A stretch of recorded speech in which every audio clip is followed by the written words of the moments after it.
the guy in the video. I'm asking you why the DOJ Attorney General that's trying to dismiss a case where the guy has admitted that he's guilty multiple times in front of a federal judge, why he wouldn't mention this if you think this is the most important part. If you think this is one of the most important, relevant things in terms of him committing perjury, why wouldn't the DOJ bring that out? You have to tell me that, because you're saying that this is really, really, really important. You're saying that this is like a paramount to talking about why the guilty plea was.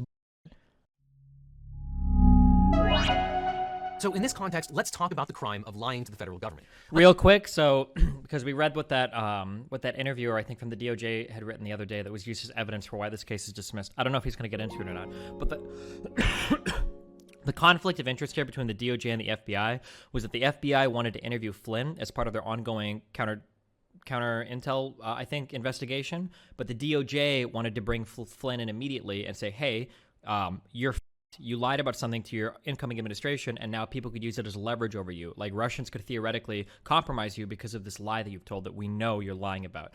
That was the contradiction or the conflict of interest between the FBI and the DOJ, and why the DOJ was so upset that the FBI wanted everything to remain secret and to continue on with their counterintelligence investigation. Under 18 U.S.C. 1001, it should surprise no one that it is a crime to lie to the federal government. Section 1001 makes it a crime to knowingly and willfully make any materially false, fictitious, or fraudulent statement or representation in any matter within the jurisdiction of the executive, legislative, or judicial branch of the United States. Now, to prove a violation of Section 1001, the prosecutor must prove the following 5 elements. Number 1, a statement or representation or document was made or used. 2, it was false, fictitious, or fraudulent. 3, it was material. 4, it was made or used knowingly and willfully. And 5, it was related to an action within the authority of the relevant federal agency. Now, the third element, that a statement was material, is often the most disputed issue in a Section 1001 case. Now, according to the DOJ's own handbook, the test for materiality under Section 1001 is not whether a false statement actually influenced a government employee or function, but whether it had the capacity to influence them. The ultimate issue, according to the DOJ, is that if a lie is an attempt to influence a decision maker, i.e. convince them of something, then it's material. It doesn't matter if the FBI already knows that you're lying or isn't convinced by your lie. That doesn't affect the materiality of the lie itself. In other words, this is similar to like the obstruction of justice things, where people are like, oh, well, hold on. It's not obstruction of justice if justice wasn't actually obstructed. Well, no, an attempt to obstruct justice is like enough for a charge of the crime. Same thing with this, like whether a lie is material or not to a case, right? It's not necessary to show that the particular lie ever really influenced anyone. And when the DOJ prosecuted Flynn, they argued and the judge found that his lies were in fact material. So let's talk about the things that Michael Flynn actually lied about. In order to plead guilty, Flynn had to agree to a detailed statement of the offense. Now, this document is not always a take it or leave it proposition from the prosecutors. In most cases, and certainly in this case, the defendant and lawyers pore over the language and negotiate with the prosecutors about precisely what the defendant is admitting to. So what did Flynn admit to lying about? Well, there are 3 categories of lies. First, lies regarding his communications with the Russian ambassador to the United States. Second, lies about his communications with Russia and other countries about Israel. And third, lies about his paid work for foreign governments. So let's talk about the first category of lies about Russia. The special counsel led by Robert Mueller was investigating Russia's role in 2016 election interference. Now, a key issue was whether the Trump campaign, through intermediaries, including Michael Cohen and Michael Flynn, family members like Jared Kushner and Don Jr., and campaign staff like Paul Manafort, discussed the possibility of lifting U.S. sanctions on Russia in exchange for help in the 2016 election. After President Trump was elected, but before he was sworn in, the U.S. government implemented additional sanctions on Russia. Mueller reported that people close to Trump indeed tried to undermine U.S. sanctions before Trump was inaugurated. Now, according to Flynn's statement of the offense on January 24, 2017, Flynn voluntarily agreed to an interview with... Isn't an attempt to obstruct justice not a crime? No, an attempt to obstruct justice is obstruction of justice. Whether or not it works or not is not relevant to obstruction of justice. Like, I don't think the Mueller investigation made a strong claim about whether or not justice had been obstructed. I don't think that was within the scope of what they said. I think they remained ambiguous on it, I believe. I don't remember the final wording of it, but... FBI agents. He wasn't coerced into having this interview. He voluntarily agreed to talk with FBI agents. Now, during this interview, Flynn said that he did not ask Russia's ambassador to refrain from responding to the new Obama sanctions against Russia. And he also said that he, quote, did not remember a follow-up conversation where the Russian ambassador said that Russia had chosen to moderate its response because specifically of its communications with Flynn. Now, those statements were unequivocally false. Flynn admitted that on the same day that President Obama had signed an executive order imposing sanctions against Russia for its interference in the 2016 presidential election, the Russian ambassador called Flynn. And when Flynn said he didn't remember the conversation, that was a lie. And there were additional phone calls between Flynn, the Trump transition team, and Kislyak. Flynn admitted that after he phoned Trump's people at Mar-a-Lago, he then called Ambassador Kislyak to ask that Russia not escalate the situation and only respond to the U.S. sanctions in a reciprocal manner. Flynn then reported back to the group hunkered down at Mar-a-Lago. Flynn spoke with Kislyak again on December 31st when they discussed Russia's intention not to retaliate in response to U.S. sanctions because of Flynn's request. And once again, Flynn called senior members of the presidential transition team to tell them that Russia wasn't going to retaliate. Now, why does all of this matter? Why are these lies material? Because Flynn was communicating with Russia, a foreign adversary, that they didn't need to retaliate against President Obama's sanctions, leading to an inference that he was telling them that President Trump would get rid of the sanctions as soon as he was in a position to do so. It's also a signal that President Trump didn't care that Russia, according to intelligence agencies in the US, interfered in the US election. And perhaps most importantly and most shockingly, the Russians, of course, knew at all times what had and had not been discussed with Michael Flynn. And they knew what policy might and might not be on the table. They knew what potential policy changes were going to happen with the Trump administration. And worst of all, they had caught Michael Flynn in a lie. They knew that Michael Flynn had lied to Vice President Mike Pence and to the American people. So they now had leverage against the National Security Advisor to the United States. Oh, this was the DOJ's problem, yeah. They knew that he had lied to the American people. That's really bad. Apart from all of the legal issues in Section 1001 or FARA, that's basically a worst-case scenario from a counterintelligence perspective. On top of that, there were lies about a UN resolution. Michael Flynn admitted to making false statements about a UN Security Council resolution condemning Israeli settlements. Flynn claimed that he did not request that any of the countries take any particular action on the resolution, but in his statement of the offense, Flynn acknowledged that the statement was false. He really did contact the countries to try and influence their vote in the UN. And then there's the third category of lies about paid work for foreign governments. When Michael Flynn took the job with President Trump, he made false statements about what the Flynn Intel Group had been up to, specifically his activities, quote, for the principal benefit of the Republic of Turkey. Flynn made, quote, materially false statements and omissions, end quote, including hiding that the government of Turkey was directing his activities. Although Mueller did not formally charge Flynn with violating FARA, he did include admissions in the statement of offense, and Flynn has pled guilty to those offenses. So that takes us to Flynn's guilty plea. So why did Flynn plead guilty? Well, as with most criminals, it's because cooperation gets you a lighter sentence, and sometimes being charged with only a small fraction of the offenses that ultimately could have come down the pike. And Flynn decided to cooperate fully with the special counsel's investigation. He participated in 19 interviews with the special counsel's office, and the extensive cooperation convinced Robert Mueller to recommend a relatively light sentence. And back in December 2017, Flynn appeared in court to enter his guilty plea. He did not object to the prosecutor's description of his lies to the FBI, and Flynn admitted that he had violated the law. The judge asked, "Are you entering this plea of guilty because you are guilty and for no other reason?" To which Flynn replied, "Yes, Your Honor." He reaffirmed his plea at another hearing on December 18, 2018, 1 year after his first appearance, and he said that he was satisfied with his lawyer's representations, did not want a second opinion about pleading guilty, and did not want to withdraw his plea in light of certain FBI agents being investigated for misconduct, and that he knew lying to the FBI was a federal crime. As part of that plea, Flynn agreed not to file a motion to withdraw his guilty plea. And wait, real quick. Otherkin, people says, otherkin is just an umbrella for furries and other non-human identifiers. Not all furries are otherkin. Probably not wise to shit on it as a concept. You can shit on otherkin as a concept. Fuck otherkins. That shit is stupid as fuck. I think furries are just people that like to dress up as like part of a sexual fetish. I don't think all furries necessarily identify as their, as the animal. Destiny, you're wrong. The attempt to obstruct justice cannot be reasonably proven in court. You actually do need to obstruct justice to work. I don't think so. I'm pretty sure it's the intention to obstruct justice. Like, if I think that, like, a cop is going to do something or whatever, and I call that, let's say that I think, like, a judge is going to rule a certain way in a case, and I call, and I'm like, hey, if you rule that way, I'm going to fucking kill you. And the judge is like, all right, well, fuck you. And then the judge rules how he would anyway. He's like, oh, look, well, it wasn't obstruction of justice. Look, he still did his shit, right? It wasn't obstruction of justice. No, that's obstruction of justice, right? Like, come on, chill. Although generally Federal Rule of Evidence 410 prohibits the use of guilty plea statements to incriminate a defendant in later proceedings, Flynn explicitly waived Rule 410 in his guilty plea. But by January of 2020, Flynn had new lawyers. He had attempted to withdraw his plea and claimed that all of his earlier admissions were actually lies, and was asserting that he in fact never lied to the FBI. Now, that's not to say that Flynn's prosecution has been completely without issue. Flynn has long complained that he was being railroaded by the deep state, and he had long complained that his lawyers had a conflict of interest and provided ineffective counsel. And that had largely been an issue in terms of trying to undo his guilty plea. He obviously had pleaded guilty several times, and was trying to be able to withdraw that plea. Now, through most of this ordeal, Flynn was represented by a firm called Covington and Burling, a huge U.S. firm, white shoe, well known for being politically connected and one of the biggest and most well-respected firms in the country. Flynn dropped Covington and Burling for the aforementioned reasons last year and signed with another very well-known attorney named Sidney Powell. Interestingly, in April of 2020 of this year, Covington and Burling revealed that they had recently uncovered emails and handwritten notes that they claimed were inadvertently left out of a trove of records that they turned over to Flynn's new lawyer, Sidney Powell. Now, it's hard to opine on the claims of ineffectiveness of counsel without knowing more about the representation here. Ineffectiveness of counsel is generally a defense that applies to the indigent, not a political appointee with one of the biggest firms in the country. That said, it's pretty unusual to have to turn over documents long after you have been fired by a client and have that client retain another lawyer. I mean, it's not a good look to have potentially relevant documents that the new attorney needs to review and to see. That being said, Covington and Burling had these documents throughout their representation of Flynn, so it's a very hard burden to show that failing to turn over these documents to the new lawyer is going to have prejudiced the prior representation. He's got a very steep uphill climb to make there, which takes us to the actions of the Department of Justice under the guidance of Attorney General Bill Barr. Now, with Flynn about to be sentenced, there was speculation that President Trump would actually pardon him for his crimes, but it appears that instead, Bill Barr took action. First, in January 2020, Barr appointed a U.S. Attorney Jeffrey Jensen to review Flynn's prosecution. Why would a loser president pardon you for the crimes when you could just whisper into the ear of your DOJ and be like, hey, what if instead of me pardoning the dude, maybe you just don't charge him? Just see, like, LOL. Like, at the end of Flynn's statement, he actually wrote in a video game. Did you see that? Like, he should be chill, right? Like, just let him off. Separation, by the way, separation between DOJ and president, by the way. This was unusual, especially since Flynn was about to be sentenced and Jensen had never reviewed any of the prosecutions that came from the special counsel's investigation. And query why we have a special counsel at all if the actions of the special counsel can simply be reviewed and undone by the president. later attorneys general. You can see that there might be a problem if you fire the attorney general and then appoint an attorney general who's just going to undo the supposed special independent counsel investigations of the special counsel. But it's good, it's smart. Why would we get rid of the special counsel when I could just fire the AG, put in a new AG, and have that AG just undo the special counsel charges? Ha ha ha!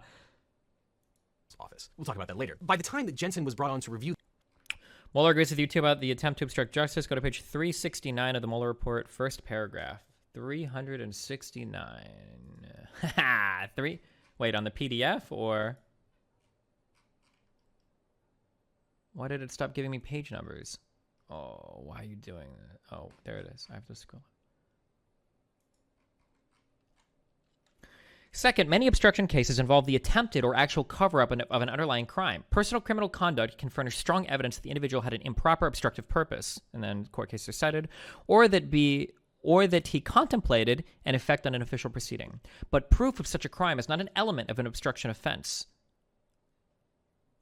See this case.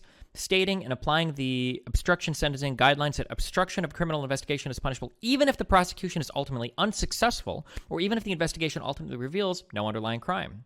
Obstruction. So, for instance, let's say that I think a cop is going to go into my house and find weed. Let's say that I try to obstruct, no, don't, fuck you, I'm going to come on you or some crazy fucking shit. And the guy's like, no, fuck you. Let's say that they go in, they do the investigation, and they don't find weed. I can still get charged with obstruction of justice even if they didn't discover an underlying crime because I tried to obstruct justice, right? Yeah. Even if I failed to make them stop, I failed to obstruct justice, even if their investigation uncovers nothing, you can still be charged for it, right? Obstruction of justice can be motivated by a desire to protect non-criminal personal interests and to protect against investigations where underlying criminal liability falls into a gray area or to avoid personal embarrassment. The injury to the integrity of the justice system is the same, regardless of whether a person committed an underlying wrong. Yeah, so fuck off, whoever said that earlier. Okay, sorry. The case, the judge Peach, are you still here? Fuck. There's 10 minutes left in this, okay? Yeah. All right. That's okay. already ruled that there was no reason to dismiss the case. But in a brand new motion, the DOJ now claims that it was totally inappropriate for the FBI to question Flynn in the first place, and they're trying to dismiss the claims against him despite his multiple guilty pleas and being on the eve of sentencing. And to sum that up, Flynn was investigated for being a Russian agent. He had secretly talked to Russia about undermining U.S. sanctions. He had lied to Mike Pence about his involvement, and whether that's legal or not, it was the reason that Donald Trump gave for firing Flynn in the first place, or at least leading to Flynn. All of this that he's talking about right now, none of this is contested, by the way. None of this is contested.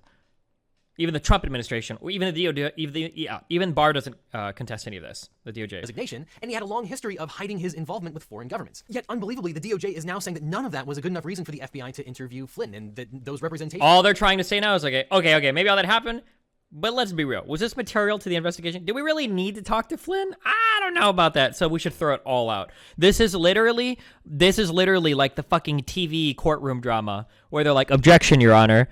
I think that all of this is irrelevant, TBQH. And the judge is like, what do you mean? It's like, I don't think they needed to talk to this guy for some bullshit reason, QED. And he's like, oh, we're throwing the whole case out. Literally. Involvement with foreign governments. Yet, unbelievably, the DOJ is now saying that none of that was a good enough reason for the FBI to interview Flynn, and that those representations were not material to that investigation. And recall that the special counsel's office had a dual mandate. They were both to investigate the counterintelligence issues at hand and also any criminal liability that might attach to the Russian hacking and interfering with the U.S. government. Now, the only attorney to sign the DOJ's motion to dismiss was newly appointed U.S. Attorney Timothy Shea. He's the head of the U.S. Attorney's Office in the District of Columbia, and thus he is one of the top 3 most powerful prosecutors in the country. The other 2 being the Southern District of New York and arguably the Eastern District of Virginia. Potentially, the U.S. Attorney's Office for the District of D.C. is the most powerful office. Depends on who you ask. And it's Banana Steve.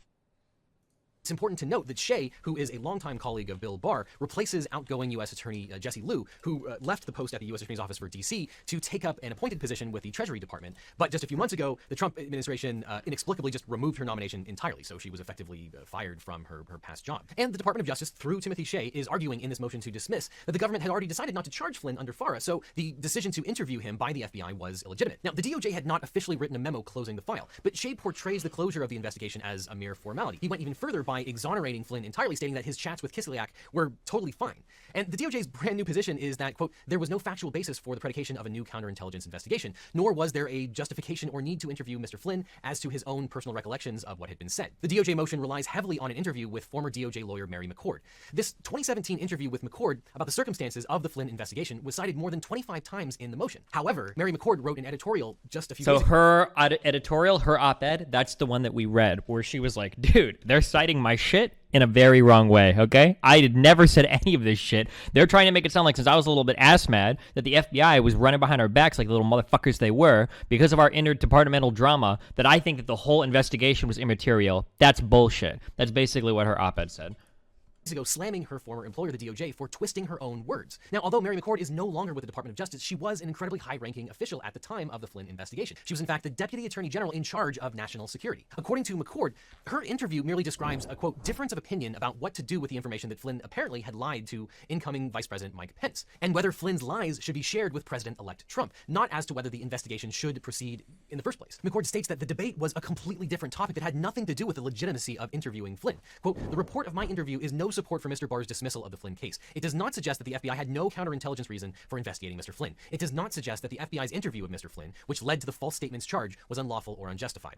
McCord said that Flynn's lies were material to a counterintelligence threat because his lies exposed him to the threat of blackmail. And McCord implies that the DOJ's new arguments are misleading because they ignore that the investigation was into whether Flynn had violated 18 U.S.C. 1951. In other words, whether he was actually working with Russia or not. The official investigation was not closed because the FBI learned about Flynn's conversations with Kislyak and sought more information. I'm not an FBI agent, but it doesn't seem unreasonable for the FBI to hold off on closing the file in order to question someone who might be spying for a foreign country. And DOJ prosecutors originally told the court that Flynn's lies were material and that any attempt to undermine the sanctions.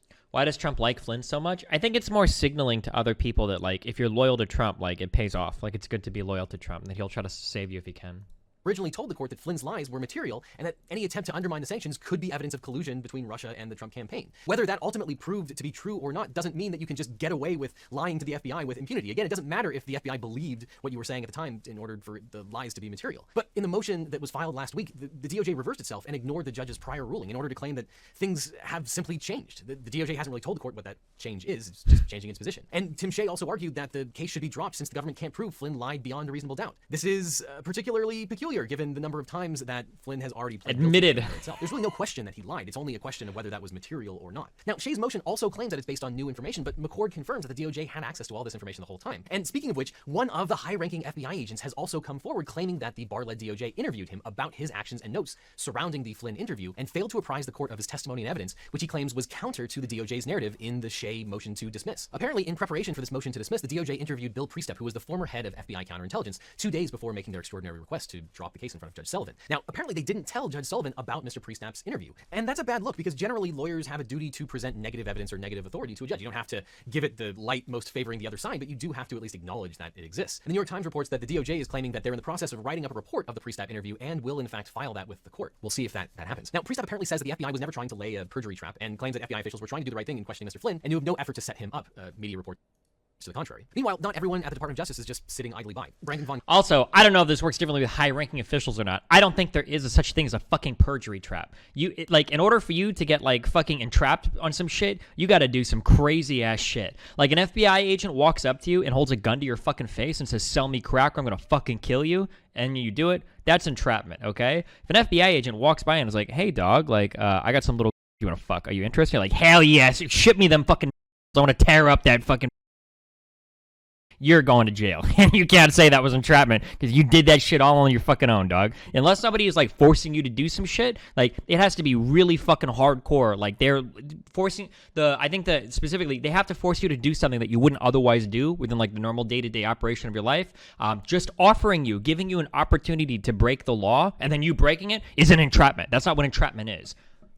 Grack, who heads a unit responsible for prosecuting violations of FARA, withdrew from the case and from 2 others where Flynn is a party. This tends to be what happens when a lawyer does not stand behind a pleading that his boss wants him to file. We saw that in the Roger Stone sentencing case where 4 U.S. attorneys withdrew from the case because of what appeared to be improper interference by AG Barr. And although the Attorney General is a political appointee, the DOJ's overall law enforcement goals shouldn't be partisan. The vast majority of people who work at the FBI and the DOJ will spend their careers working for both Republican and Democratic. The DOJ is supposed to have a level of separation. I know that the AG gets appointed by the president, but the DOJ is supposed to have a level of separation from, like, the president to some extent. It's not supposed to be political. That's why a lot of these people serve terms that go through multiple administrations. administrations. This doesn't mean that they aren't entitled to political opinions, but their opinions aren't germane to their investigations, and it shouldn't interfere whether they decide to prosecute someone or not, or give special treatment to other people in government. And in fact, former DOJ lawyer Jonathan Kravitz wrote an editorial for the Washington Post revealing that he left the DOJ because of similar machinations involving the Roger Stone investigation. Kravitz was especially offended by Barr's earlier comments criticizing prosecutors for their actions. And as Kravitz points out, career prosecutors and FBI agents aren't allowed to comment publicly about criminal investigations, nor can they respond to their boss, AG Barr. Kravitz wrote, "Department lawyers are ethically bound to protect the confidences of their client, the U.S. government. Barr's decision to excuse himself from these obligations and attack his own silenced employees is alarming. It sends an unmistakable message to prosecutors and agents. If the president demands, we will throw you under the bus." And Kravitz is not alone. More than 2,000 former Department of Justice employees agree. They published a statement condemning Barr and calling for his resignation, stating, "The department's action is extraordinarily rare, if not unprecedented. If any of us or anyone reading this statement who is not a friend of the president were to lie to federal investigators in the course of a properly predicated counterintelligence investigation and admit we did so under oath, we would be prosecuted for it." They go on to say that we thus unequivocally support the decision of the career prosecutor who withdrew from the Flynn case, just as we supported the prosecutors who withdrew from the Stone case. They are upholding the oath that we all took, and we call on their colleagues to continue to follow their example. Like Kravitz, these ex-employees are also extremely concerned about retaliation by Barr and Trump. Quote, "President Trump accused the career investigators and prosecutors involved in the Flynn case of treason and threatened that they should pay a big price. It is incumbent upon the other branches of government to protect from retaliation these public servants and any others who are targeted for seeking to uphold their oaths of office and pursue justice." Kravitz is just as skeptical, claims that the DOJ is acting in good faith. Quote, "If the department truly acted because of good faith commitments to legal positions, then where is the evidence of those commitments in other cases that do not involve friends of the president? Where are the narcotics cases in which the department has filed a sentencing memorandum overruling career prosecutors? Where are the other false statements cases dismissed after a guilty plea?" Speaking for myself, if we want to have a conversation about criminal justice reform and curtailing... One thing that I think would be really cool coming out of all of this is it'll never happen because the American people, the process is too complicated. It's actually not that complicated, like the way that the legal system is set up. It's just that most people don't give a fuck. But like, if we actually got like stronger separations between some of these things, like maybe like, you know how like when you appoint a Supreme Court justice, the appointment comes from the president, or the recommendation comes from the president, but it has to be approved by the Senate. Maybe stuff like that should happen when you talk about like new, like the head of the FBI, CIA, NSA, like DOJ. Maybe these things should, does Congress approve appointed heads? The Attorney General? They don't, do they? Where's Apple is? He should know this. My lawyer dude. The DOJ doesn't have to, or I'm sorry, the Congress doesn't have to approve like the head of like the FBI or the, oh, do they? Oh, is it just the Senate or is it both halves of Congress? It might be just the Senate, so then I guess it doesn't matter anyway, as long as you have the Senate, huh? It's just the Senate? Okay, so it's like Supreme Court justices? I wonder if it should be both halves of Congress. Man, the Senate is OP as fuck, dude.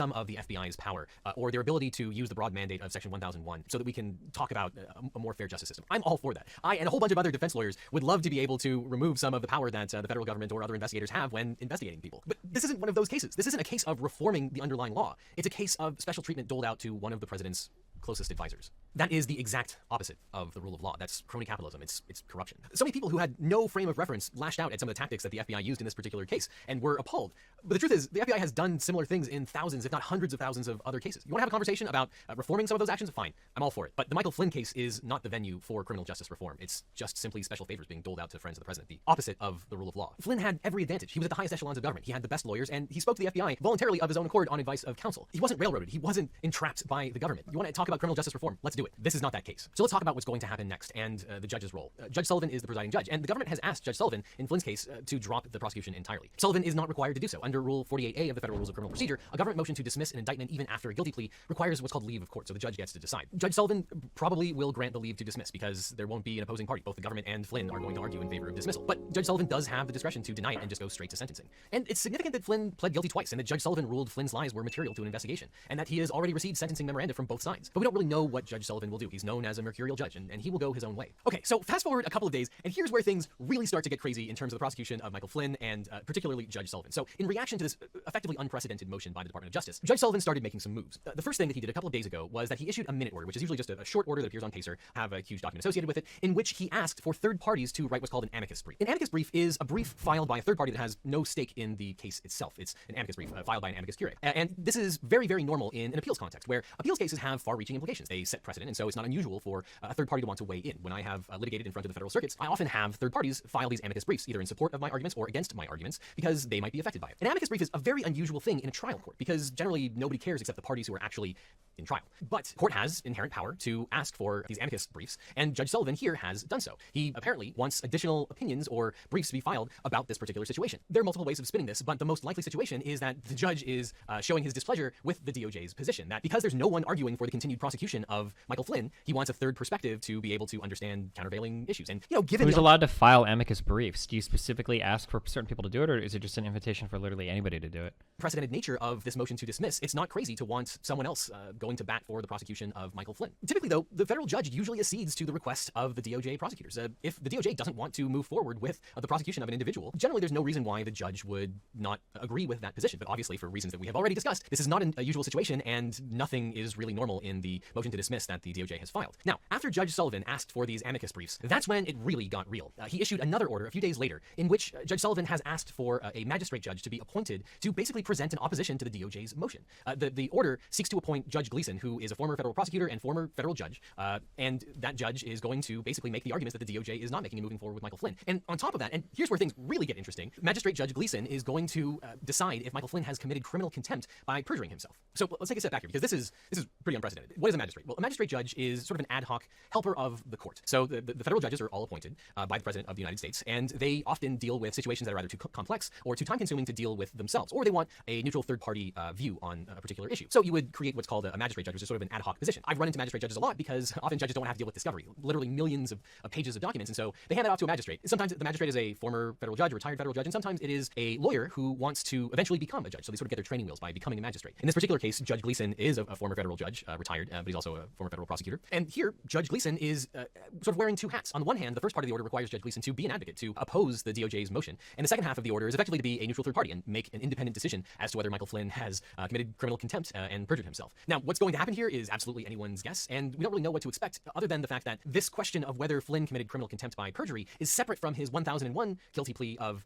lying to federal officials. So really, it can only be in connection with representations that Flynn has made to the court. And of course, that is what criminal contempt is for. It's the inherent power of the judge to punish people for shenanigans that happen in front of them. Now, of course, the DOJ dismissing a case after a guilty plea is extraordinarily rare, to the point that I've never heard of it happening. But the judge appointing a magistrate to oppose such a motion is just uncharted territory in general. Obviously, some people are going to argue that this is yet more evidence of the deep state railroading Michael Flynn, and some are going to argue that this is simply an independent judge standing up to a clearly inferior motion by the Department of Justice. But as with the request for third-party briefing, this really signals that Judge Sullivan does not want to give in to the Department of Justice. He still might, but he's obviously going to put the DOJ through the ringer before they get there. And in fact, Sullivan has actually done this before with the prosecution of Ted Stevens. So who knows what Judge Sullivan is ultimately going to do here. And not that the deep state theory has any merit, but this may be, in fact, a bit of a whipsaw, that Judge Sullivan is taking out a stick to try to get Michael Flynn to do things the easy way instead of the hard way. Judge Sullivan might be showing that things can, in fact, get worse, that there's the possibility of yet more jail time associated with criminal contempt. So it would behoove him to simply move forward with the easy thing of the guilty plea instead of making a ruckus and potentially finding more jail time. So it might be a reason to persuade Michael Flynn to back down from these shenanigans and also try to get the DOJ to back down. Things can get worse before they get better for them. But I'd say that the DOJ has already been embarrassed by this whole episode, and it seems like things are going to get worse before they get better. But ultimately here, and this is great advice for young lawyers, old lawyers, pretty much anyone that may ever show up in federal court, do not mess with federal judges. They will make you regret that. So it's anyone's guess what may happen next. But this motion from the Department of Justice is starting to create a pattern from Bill Barr's DOJ. The DOJ is emboldened. It's suddenly contradicting earlier prosecutorial decisions without any rationale or changed circumstances. And career DOJ employees are resigning rather than signing the pleadings. Only Tim Shea signed the motion to dismiss, and even then he did it with the wrong bar number. And given the speculation about a presidential pardon, it really appears that this is a backdoor pardon by the Department of Justice, that instead of making President Trump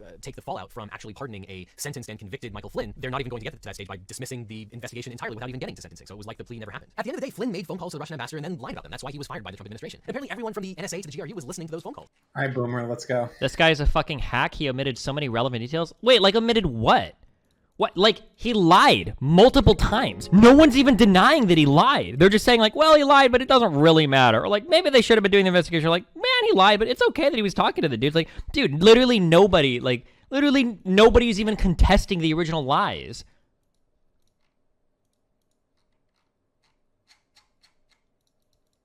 And then he admitted he was guilty to it multiple times. Well, he's one of the highest paid law firms in the fucking world. Like, what do you mean? Yeah. He didn't mention many details, including there's a side deal between Flynn and Mueller that if he pled guilty, someone would not be prosecuted. That's fucking relevant if the guilty plea is the cornerstone of the entire case. Excuse me. Maybe Barr should have mentioned that then. Can you tell me why he didn't? Also, because I don't trust you on these things exactly, is it not common to say, like, hey, here's a part of the plea deal, like, we won't go further into this investigation? Is that completely and totally not part of, like, any plea deal ever? Also, why wouldn't Barr specifically bring this up then? And then who's being punished at the FBI for trying to scare this type of plea deal? Excuse me, can you go ahead and hop in Discord? Let's flush this out. Maybe the guy in the video should have mentioned it if he was pretending to... Fuck the guy in the video. I'm asking you why the DOJ Attorney General that's trying to dismiss a case where the guy has admitted that he's guilty multiple times in front of a federal judge, why he wouldn't mention this if you think this is the most important part. If you think this is one of the most important, relevant things in terms of him committing perjury, why wouldn't the DOJ bring that out? You have to tell me that, because you're saying that this is really, really, really important. You're saying that this is like a paramount to talking about why the guilty plea was bullshit. So why would the DOJ not bring that up? And who's being punished at the FBI then if this was so improper? Because you can't tell me there's not motivation in this fucked up administration to prosecute or go after any fucking person that like betrays Trump whatsoever.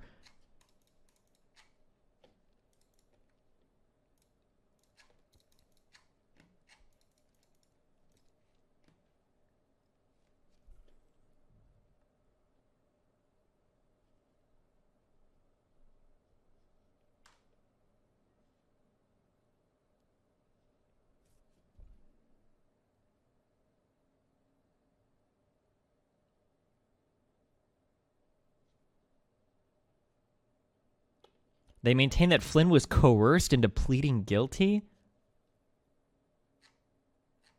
This seems like a bull. I know that, like, I try not to, like, I know that, oh my god. I know that, like, the Hill is, like, generally garbage. So I try not to, like, this isn't one of the sites that I would ever read out of principle. But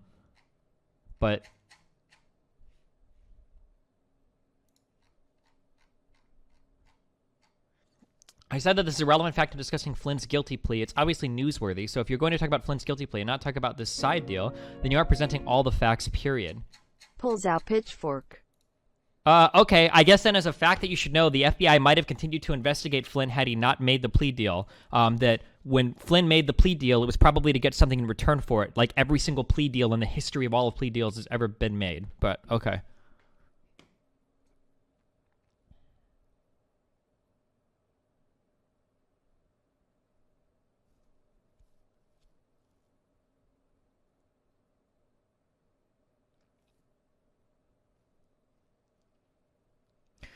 Robert Callender states to Stephen Anthony, it includes an unredacted snippet in an email between two of Flynn's C and B lawyers. In it, we have lawyers' unofficial understanding that they, the prosecutors, are unlikely to charge Flynn's son in light of the cooperation agreement, Flynn's commitment to provide information and testimony in other prosecutions. So it sounds like it's part of the plea deal, right? He had them not continue the investigation. I don't know how you think that this changes any part of any of this ever. The side deal was not explicitly memorialized in the formal plea agreement, and B, was not otherwise disclosed to the court as federal law requires, and C, was designed to enable prosecutors to evade their due process obligations in future cases. Why wouldn't the lawyer firm that Flynn hired not include that in the plea deal if it was so important?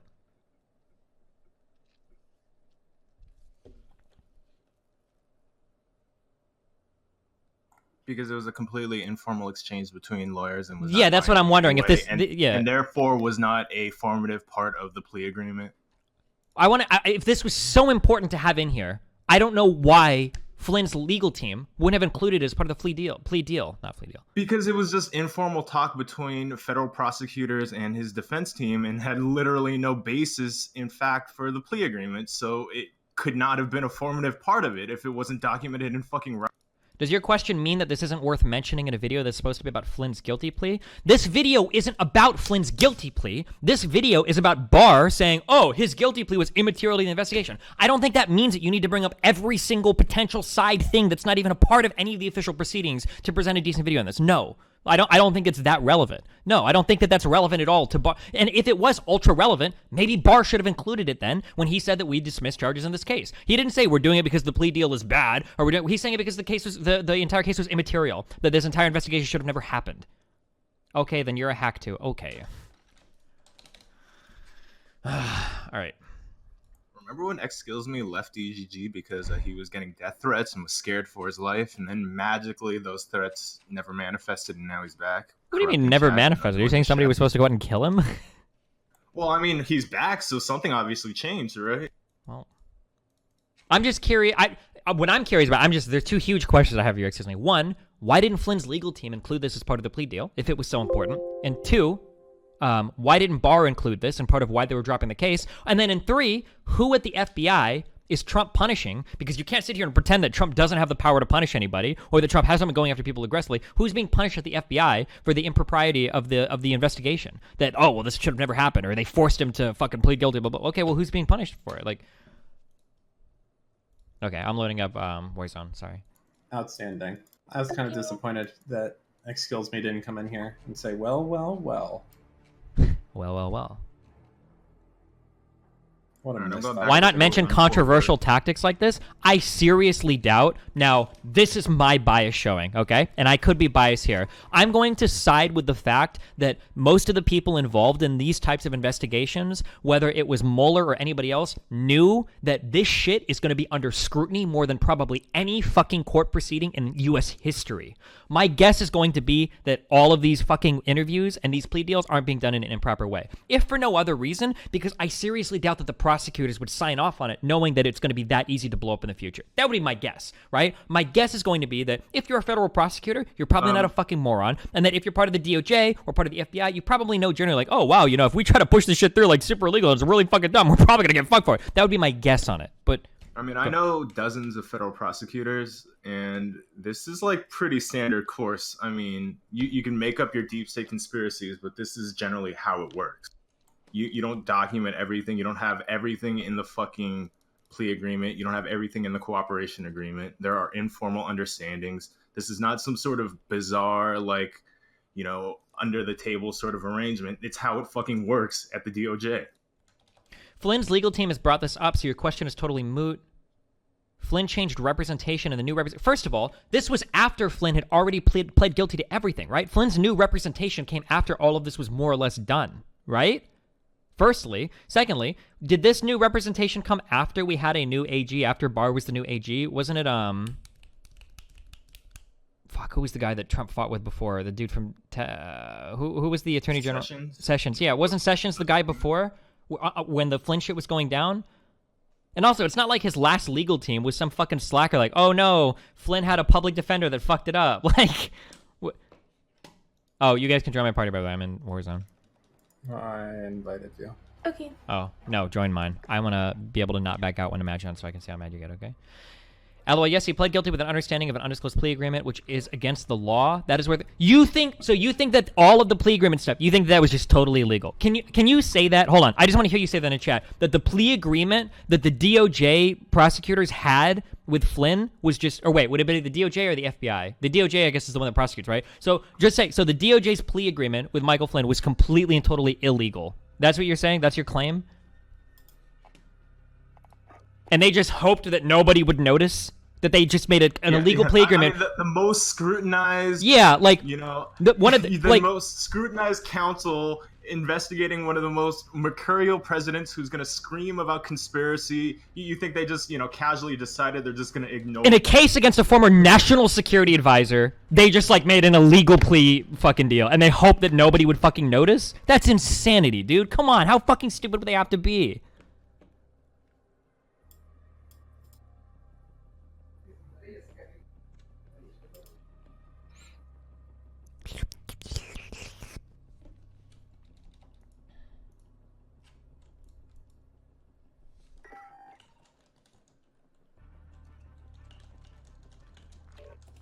The Obama administration talked about enforcing the Logan Act on Flynn. They didn't, though, did they? I don't think anybody's prosecuted under the Logan... Has it ever happened, actually? Apple-is? Has anybody ever been prosecuted under the Logan Act? I'm pretty sure that thing's, like, completely... I don't think that thing's... It's probably been used, like, twice in the last 300 years. Yeah. So, in one, who cares if they... What is they talked about it? What does that mean? What does Obama have to do with any of this? What the fuck was that even? What is that point? Why did you pivot to Obama there? What does that have to do with anything? It's the classic Trump meme. Obama. No, that's why it was ridiculous that they discussed using it to keep the investigation open. Wait, you think the only Dude, he lied to federal prosecutors. He lied to his incoming administration. Do you deny either of those two things? Like, you must agree that even if he was, like, tricked into lying to the FBI, you must agree that him lying, the national security advisor lying to an incoming administration about contacts that he had with Russia, It's probably not a good fucking meme, right? Do you not deny that he at least... I don't know. I'm gonna get triggered. Super triggered. You mad? Super mad. Wait, what?